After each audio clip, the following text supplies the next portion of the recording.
How to make Alex Hormozi captions like this with CapCut. Create a new CapCut project. Import video. Click text. Create auto captions. Cut out all the pauses with Command B to quick delete. Edit captions.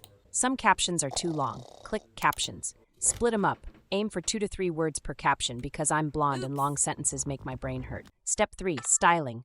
Download the bold font, dont.com. It's free. Text size 20. Add color to words for emphasis, white, yellow, green. Enable shadow, turn off apply to all. Make emphasis words bigger. Step 4, animations. Add zoom in, add some jiggle. Twist some phrases, start with the zoom ins, then some loops. Add more jiggle. I just like saying jiggle. Step 5, visuals and sound. Add some emojis, add whoosh sound effects, dings and cha-chings. Set sounds to -0.5 dB. Cha-cha-cha, bada bing. Wow, this video style makes me kinda Hormozi. Finally export, share, and boom. Now you're Hormozified.